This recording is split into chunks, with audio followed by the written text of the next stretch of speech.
Olá, estamos mais uma vez com vocês com o Medicina Atualizada. O programa Medicina Atualizada, como vocês já sabem, é um podcast da Med Brasil. A instituição Med Brasil é uma instituição de ensino médico especializada, focada em desenvolver cursos de pós-graduação médica, óbvio, para médicos e médicas. E é uma instituição que traz professores da USP, professores da Unifesp e da Harvard. Harvard Medical School, nos Estados Unidos. É uma instituição em que os professores se agruparam, se juntaram e criaram um grupo coeso de grandes mestres da medicina no Brasil e que traz para vocês a pós-graduação sempre baseada sempre na ética e no profissionalismo. Hoje nós temos o enorme prazer de entrevistar o grande mestre e professor Mário Kondo, que é um grande profissional, professor, preceptor de residência médica, uma história maravilhosa na medicina brasileira e que atua como professor na Universidade Federal de São Paulo. Ou seja, é oriundo, melhor dizendo, é oriundo da Universidade Federal de São Paulo. Professor Mário Kondo, é um enorme prazer poder contar com a sua presença hoje. Prazer é meu participar desse time da Best Brasil. Tem sido motivo de honra, prazer, e falar com vocês sempre é bom. Muito bom, professor. O professor Mário Kondo está fazendo a coordenação do curso de pós-graduação em gastroenterologia na Med Brasil. E, professor, poderia falar para nós um pouquinho sobre a sua história como médico, como foi a sua formação, por gentileza? Há 40 e poucos anos atrás, eu tive o privilégio de ser admitido na Escola Paulista de Medicina, e onde cursei os 6 anos, aqui na Vila Clementino. Muito me honra esse passado. Na sequência, eu também fui admitido aqui na Escola Paulista, na residência de Clínica Médica e Gastroenterologia. Na época não havia ainda tanta divisão de especialidades, né? Então a gente fazia uma residência que era de clínica geral e depois tinha um segundo período na mesma residência especializado em gastro. Não havia ainda as subespecialidades da gastro. Hoje estão aí firmes e fortes, a endoscopia e a hepatologia, pelo menos, e daqui a pouco a doença inflamatória também entra. Mas naquele tempo não havia clínica médica e gastro. Tive excelentes professores aqui, de boa memória, o professor Moacir Vilela, que muito me ensinou, muito ajudou na minha formação, e o professor Sender Sputer, que ainda está aqui conosco, também excelente professor, um esteio moral e científico na minha formação desde sempre, e tantos outros, né, colegas que nós partilhamos as agruras do início de carreira e tudo mais.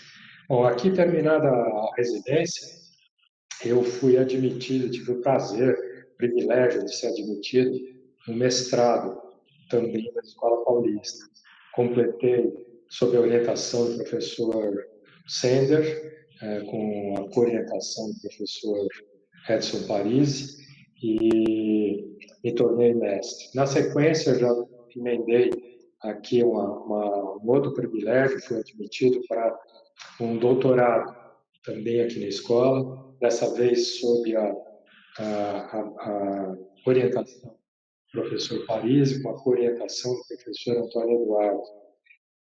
Completei também o doutorado e já tinha em mente a possibilidade de um pós-doutorado no exterior. Foi possível, financiamento do governo brasileiro, que havia naquela época, o CNPq, ajudou bastante financeiramente. Eu tive a oportunidade, então, de fazer o meu pós-doutorado na Clínica Mayo, em Rochester, Minnesota, Estados Unidos. E lá eu me dediquei pela primeira vez, mais especificamente, aos avanços do estudo do transplante de fígado. Passei lá alguns anos, depois voltei para a escola já admitido como professor adjunto da disciplina de gastro aqui do Unifesp, onde estou até hoje. Então são muitos anos de uma carreira sempre vinculada à Escola Paulista.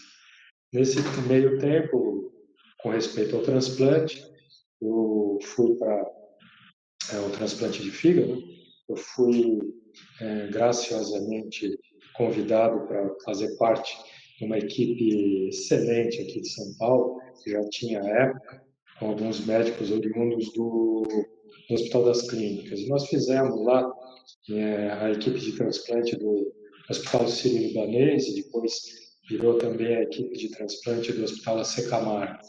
E continuamos nessa jornada aí do transplante, além de outras atividades, né, de ensino, de pesquisa, são inúmeras orientações de mestrado e doutorado nesse tempo também, alunos que estão hoje espalhados pelo Brasil, enfim, só tenho a agradecer todas as oportunidades que eu tive na prática da medicina, ontem, hoje e espero amanhã. Que coisa, né, pessoal? A gente fica assim impressionado quando a gente ouve grandes mestres como o professor Mário Kondo contando a sua história, sua dedicação pela medicina, seu amor pelos pacientes, seu comprometimento com o ensino, compartilhar o ensino. Muitas pessoas, professor Mário Kondo, nos buscam para perguntar a nós, instituição MED Brasil, se o nosso curso é online. E a gente sempre com muito respeito, mas também às vezes com muita tristeza, observa que as pessoas não entendem que a medicina ela precisa estar presencial junto ao paciente, junto ao professor, junto à sala de aula, estar aprendendo de verdade para que isso possa gerar no futuro para os nossos alunos e alunas médicas possibilidades de ter tanto sucesso quanto esse que o professor Mário Kondo acaba de nos dizer.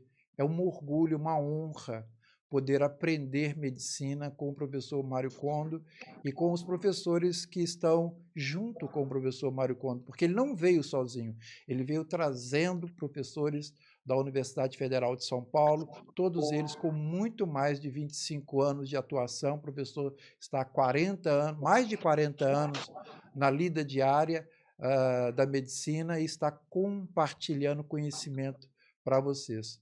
E por isso que a gente tem assim, um prazer enorme. Professor, eu vou lhe aproveitar e perguntar qual é a inserção atual da microbiota na evolução da especialidade?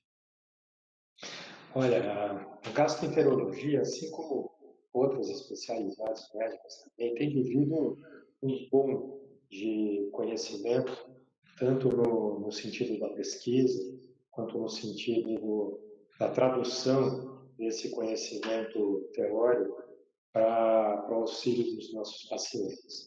Isso vem na mesma velocidade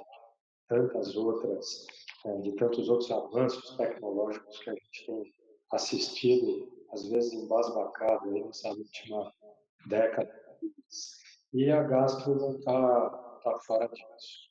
E ficou notado num conhecimento que nós já tínhamos há muitas décadas, que a flora intestinal, né, como a gente dizia naquela época, hoje mudou um pouquinho até a denominação aí, microbiota, ela fazia parte do nosso sistema de saúde, digamos assim. Então, era necessário compreender melhor como bactérias que habitam no nosso organismo de forma ou simbiótica, ou às vezes de forma até a nos ajudar, como é que elas podiam andar nesse sentido, já que por muito tempo, desde aí da década de 50, pouco antes, nós tínhamos as bactérias como, de verdade, inimigos pontuais da nossa saúde.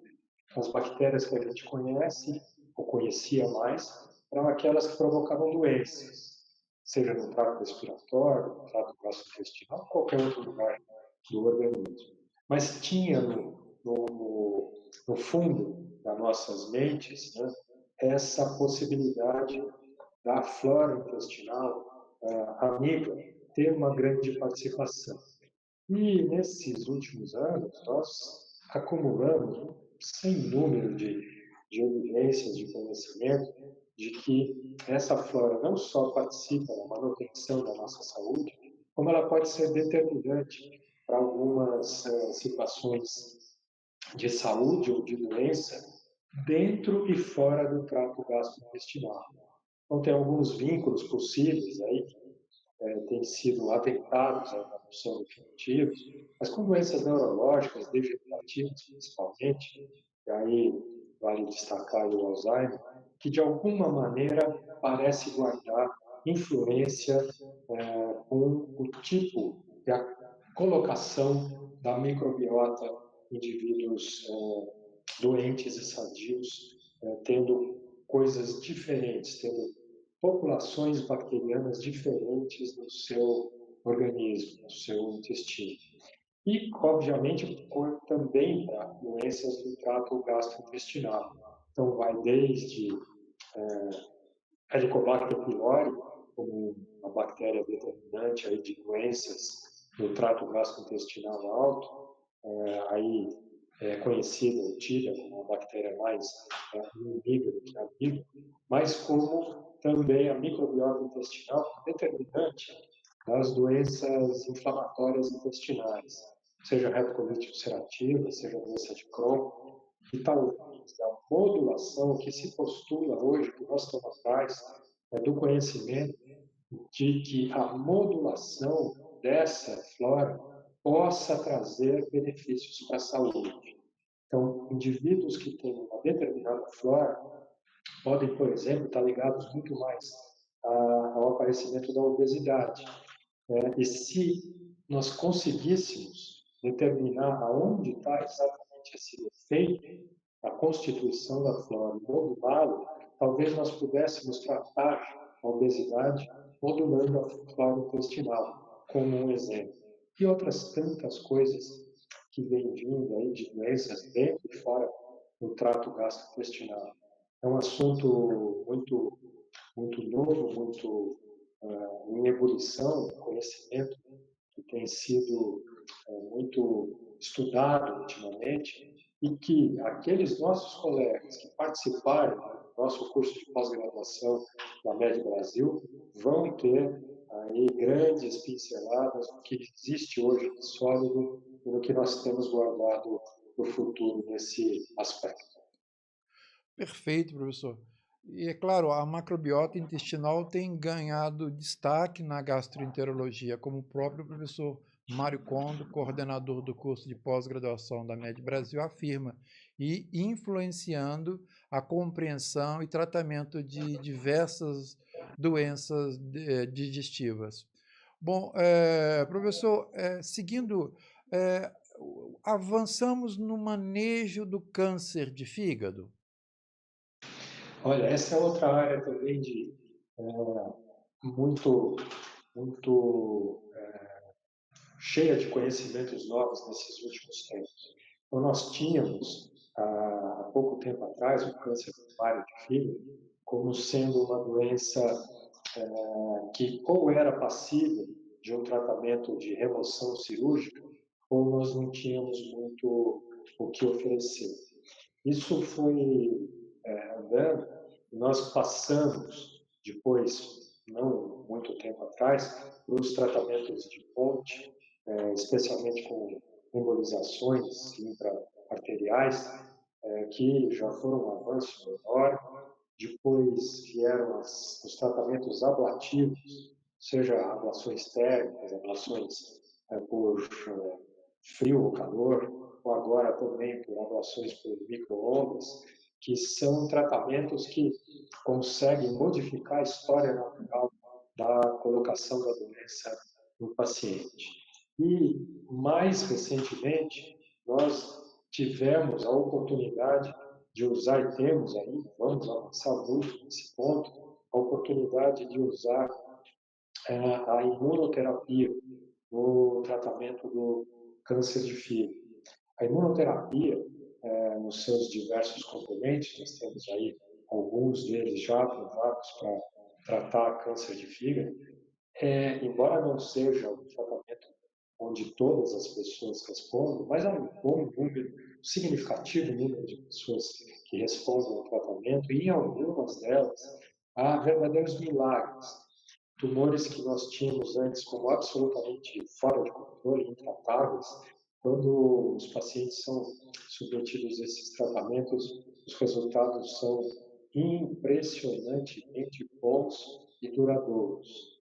Nós tivemos também, ultimamente, o ressurgimento da radioterapia, que é um tratamento praticamente não usado no câncer de fígado, mas agora com as novas técnicas estereotáxicas e outros aperfeiçoamentos técnicos da radioterapia, nós também podemos usar em câncer de fígado com resultados também excelentes.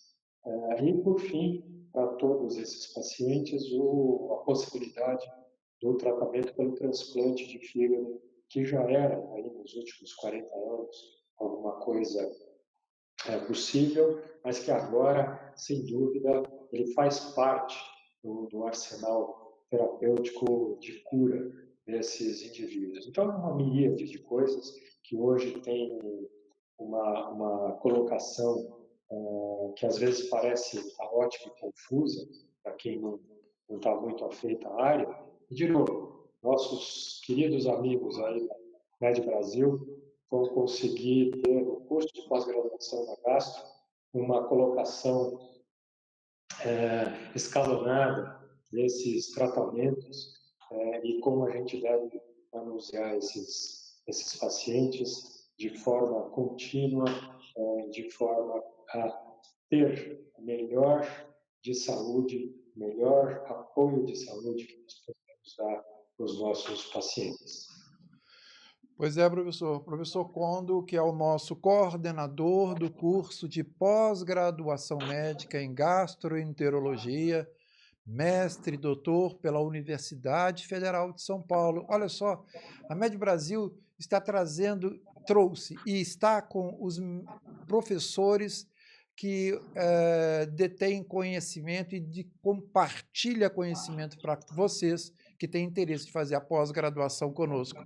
E são professores ou da USP ou da Universidade Federal de São Paulo e professores da Harvard, que estão incluídos nesse grande corpo docente de primeira, né, posso dizer. Professor, é verdade, houve avanços significativos, incluindo novas terapias e atualizações em diretrizes de tratamento, como as propostas pelo sistema BCLC em 2022. E tudo isso vai ser muito bem detalhado, né, professor, nos cursos de pós-graduação médica em gastroenterologia que nossos futuros alunos e alunas médicas estarão realizando conosco. Professor, temos perspectivas para melhor diagnosticar as doenças inflamatórias? De novo, uma outra área em ebulição, conhecimento se acumulando todo o tempo. Nós tínhamos até algum tempo atrás aí uma certa dificuldade de diagnosticar as doenças inflamatórias, especialmente nas suas fases iniciais, especialmente a doença de Crohn. Hoje em dia, os avanços tecnológicos são tamanhos e as coisas vão tão rápido que nós conseguimos hoje fazer diagnósticos precoces dessas doenças, às vezes facilitando imensamente também a colocação desses novos tratamentos com os imunobiológicos, que vêm também trazendo resultados fantásticos, nunca antes imaginados em décadas passadas. Então, esse apoio, além do nosso arsenal radiológico, que já é de algum tempo, mas hoje com uma resolução muito melhor, nós temos também a possibilidade de juntar a esse arsenal o ultrassom, por exemplo, que é um método diagnóstico simples, não invasivo, excelente de se usar, mas que em vísceras ocas, como é o que acomete aí as doenças inflamatórias, ele era de pouca utilidade, uma vez que a resolução do método para essa particular situação não era muito boa. Bom, o avanço veio e hoje nós temos aí a possibilidade da ultrassonografia como sendo um apoio excelente para esse diagnóstico.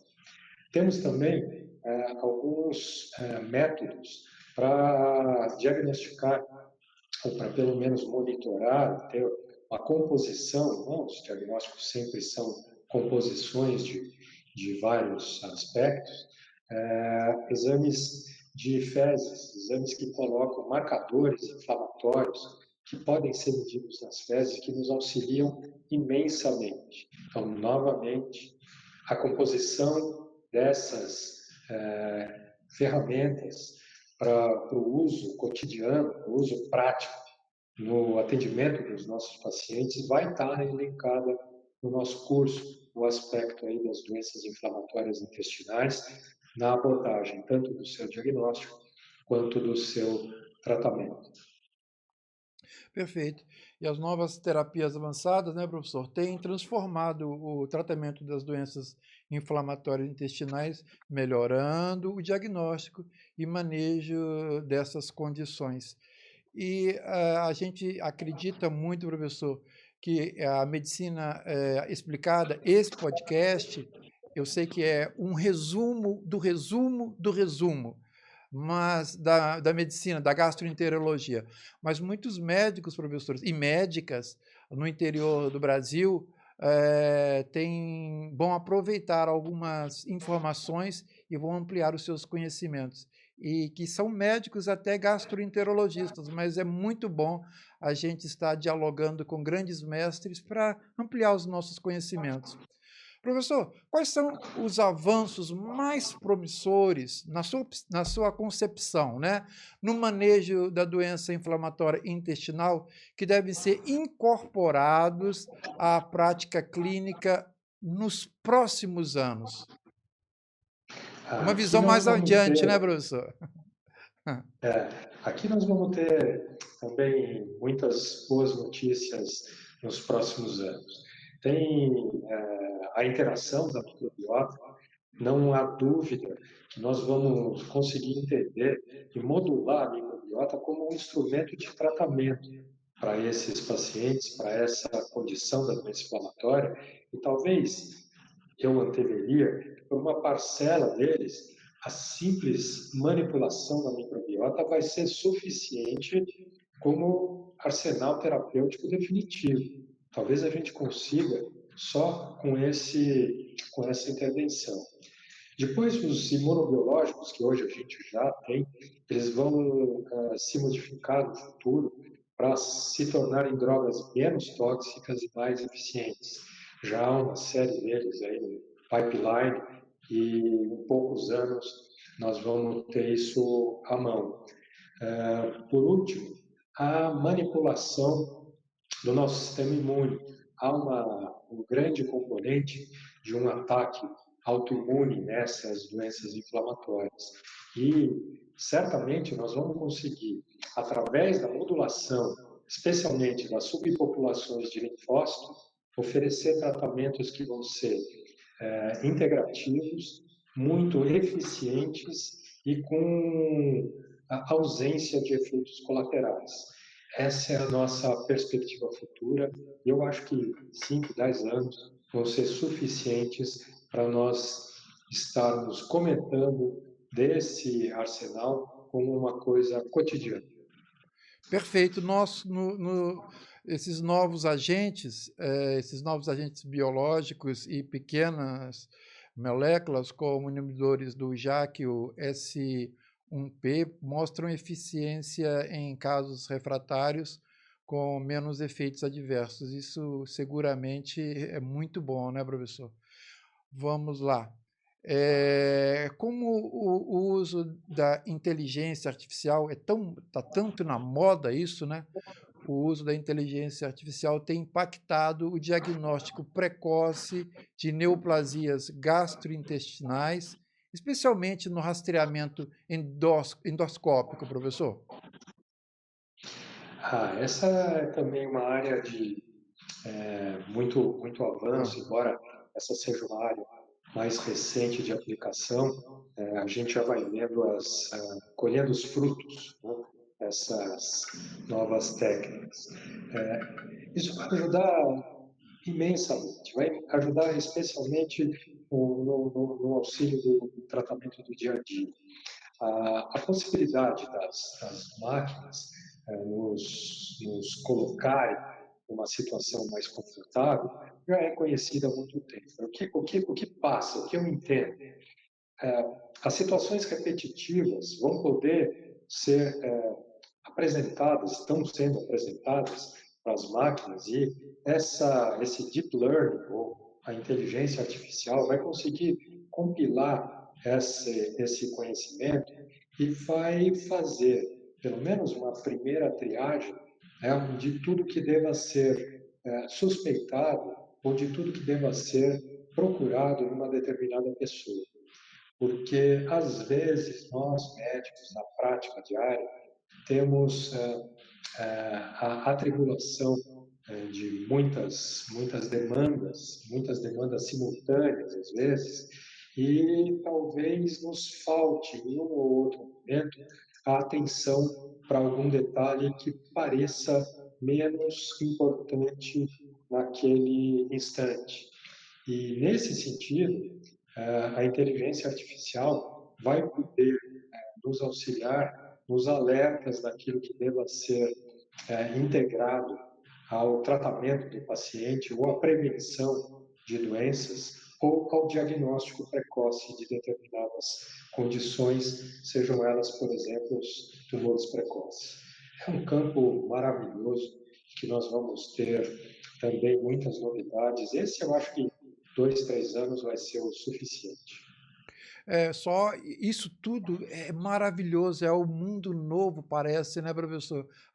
A inteligência artificial vem para colaborar, vem para somar e ter aumentado também a taxa de detecção de pólipos pólipos durante colonoscopias, reduzindo assim os possíveis equívocos e melhorando o diagnóstico. Bom, professor, eh, eu vou sempre afirmar que a inteligência artificial, ela às vezes ela é considerada como algo que algumas pessoas têm uma dificuldade de aceitá-la, mas é um bom começo, né? Diante da crescente prevalência de doenças funcionais, como, por exemplo, a síndrome do intestino irritável, quais estratégias não farmacológicas têm mostrado melhor resposta nos pacientes, professor? Lá vamos nós outra vez aqui para o microbiota.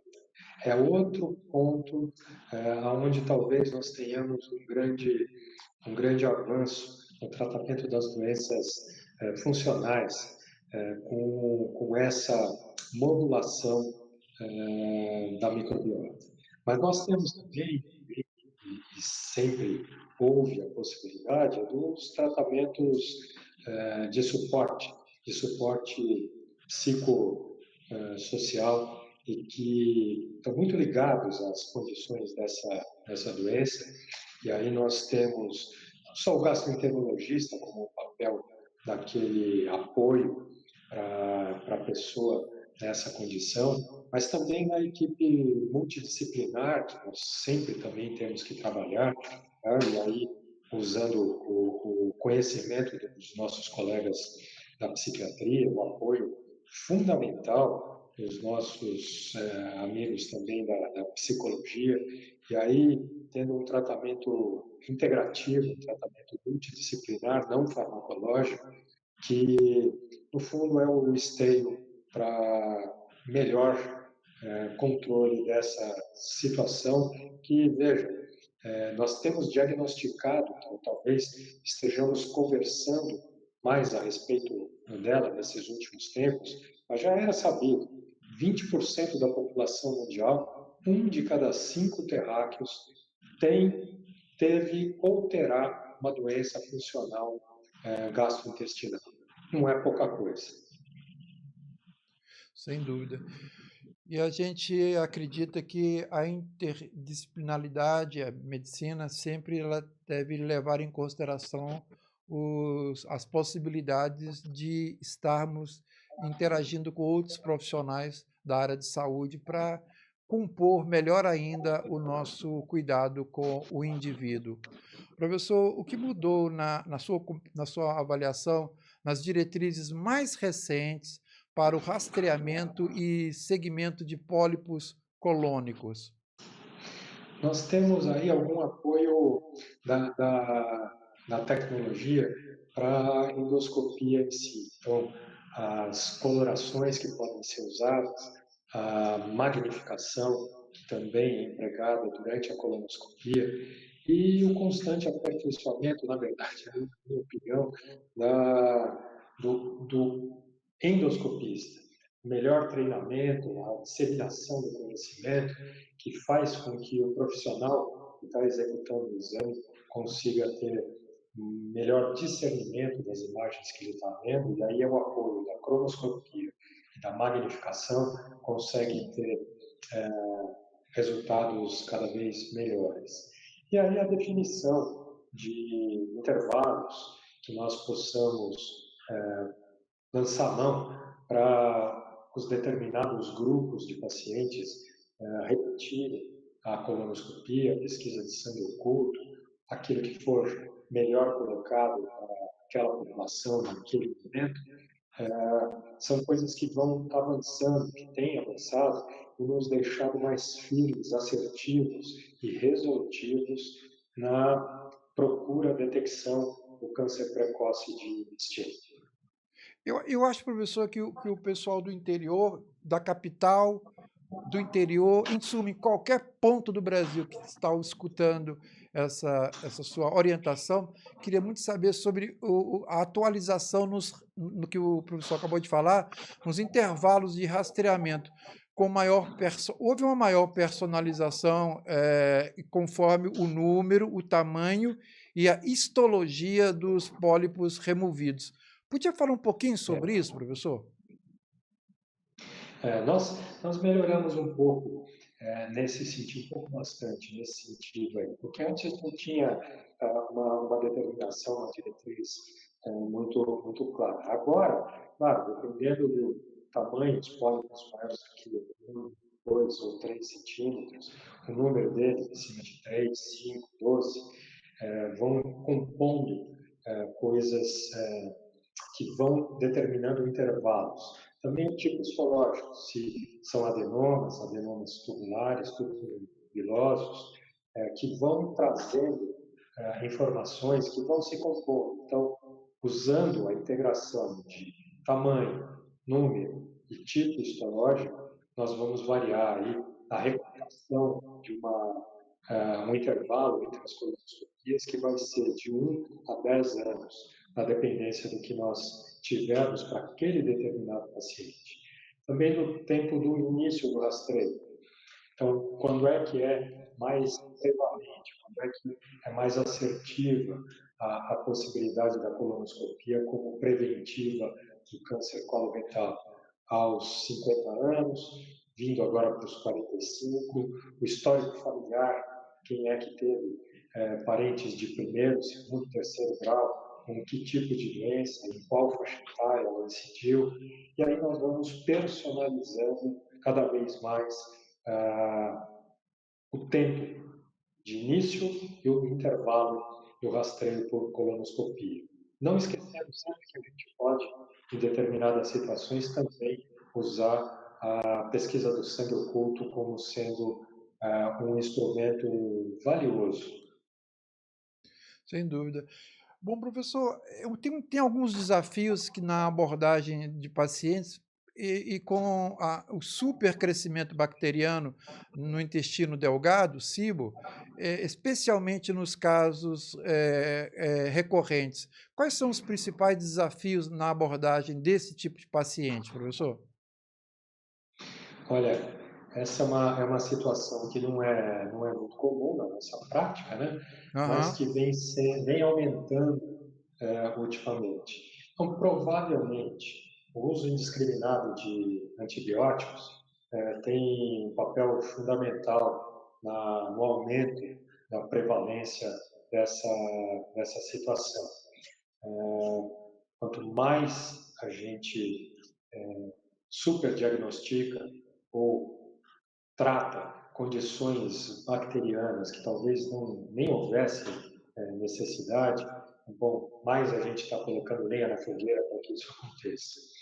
Essa circunstância é, digamos assim, talvez um pouco mais tranquila em termos de diagnóstico e tratamento, porque nós temos um quadro marcante onde a pessoa estava bem, teve lá um evento infeccioso qualquer, fez uso de um set de antibióticos e aí depois de um certo tempo começam os sintomas aí relativos ao sobrecrescimento. Possivelmente a modulação da flora seja feita pela própria natureza ou com algum auxílio nosso em termos de modulação, pré-bióticos, probióticos ou mesmo até antibióticos que possam ser usados. O desafio maior, acho que acaba sendo, de verdade, nos pacientes onde isso não é bem claro, ou isso, na verdade, não aconteceu, e existem doenças próprias do trato gastrointestinal. Então, modificações ou da motricidade ou da anatomia do trato gastrointestinal, seja em pós-cirúrgicos, ou seja em doenças próprias da motricidade intestinal, e que acabam, esses sim, trazendo essa possibilidade do ciclo. E aí, mesmo que nós consigamos manipular a flora naquele instante, a tendência é que, se não houver uma manipulação também da doença de fundo, da doença de base, que possibilita a ciclo se estabelecer, nós temos uma certa dificuldade em controlá-lo no médio e longo prazo. E é nisso que nós estamos trabalhando. Quais são as verdadeiras condições que levam a isso? E qual o tratamento que nós podemos dispor para a condição de base e evitando, assim, o aparecimento do sobrecrescimento? perfeito. A gente vai terminando com uma última pergunta, professor, mas eu sempre lembro que os médicos e médicas, colegas que estão no interior do Brasil, estão nas capitais, em qualquer ponto do Brasil, como já referi isso algumas vezes aqui, tem algumas questões que poderiam eles estar imaginando, como o que perguntava o professor Mário Kondo, professor que é uma referência na gastroenterologia brasileira, que está vivenciando há mais de 40 anos, está na lida diária, que está ministrando curso de pós-graduação médica na Med Brasil. E talvez eles possam estar perguntando como é que a gente pode diferenciar clinicamente, por exames complementares, os casos de displasia funcional e dos de displasia orgânica de forma eficiente. Displasias do Perdão, a esôfago, dispepsia, eu me perdi, dispepsia funcional do fugiu aqui, das dispepsia é, funcional, de dispepsia, orgânico. orgânica, perdão, eu me veio outro nome aqui, Claro, me perdoa. imagina, imagina. Esse é o dia a dia do gastroenterologista, para dizer a verdade. Nós tratamos um contingente enorme de doentes funcionais no trato gastrointestinal, uma proporção maior do que qualquer outra circunstância no aparelho digestivo. Então, o que, que a gente tem que fazer? Aí volta a maestria, creio eu, da medicina raiz, da medicina em si. É, sem dúvida, uma boa anamnese, uma boa história clínica, um exame físico minucioso que vão compor o diagnóstico da situação funcional daquele indivíduo, na sua grande maioria. Nós vamos ter a sensibilidade, e isso nós vamos fazer questão de colocar no nosso curso de pós-graduação, a possibilidade de se atentar nos detalhes, tanto da anamnese quanto do exame clínico, já que nosso curso é presencial, de como fazer isso e como ter, nesse aspecto, o backbone, a parte principal da suspeita diagnóstica. Agora, claro, sempre vai nos restar a dúvida da doença orgânica. Nós podemos lidar com doenças orgânicas que, de alguma maneira, simulem os mesmos traços da doença funcional. Então, nós temos algum armamentário que deve ser utilizado, entre eles aí a endoscopia digestiva, a pesquisa do Helicobacter pylori, os testes de motilidade, seja esofágico, seja gástrico, pH-metria, enfim, uma série de coisas que podem ser usadas de maneira racional e colocadas uma após a outra, exames de imagem, de uma forma geral, exames endoscópicos, no sentido de nos afirmar ou reafirmar a ausência de doenças orgânicas e restando sempre a possibilidade já aventada desde o início de uma doença funcional. Mas a convicção do médico vem ou tem que vir, ele vai ser ensinado, nós vamos insistir que a anamnese e o exame clínico detalhados são fundamentais para essa condição, que é a condição mais prevalente na prática diária. Perfeito. Professor Mário Kondo, muito obrigado. Eu queria que o professor pudesse falar um pouquinho agora diretamente para os seus alunos e alunas médicas, não só aqueles que vão iniciar o curso agora em agosto, mas pudesse dar uma palavra de conforto e de estímulo àqueles médicos e médicas que concluíram o curso são muitos médicos que fizeram residência e o senhor foi preceptor com eles, apoiando-os, dando todo aquele suporte. Eu queria que você pudesse se dirigir, se possível, a esses que já passaram,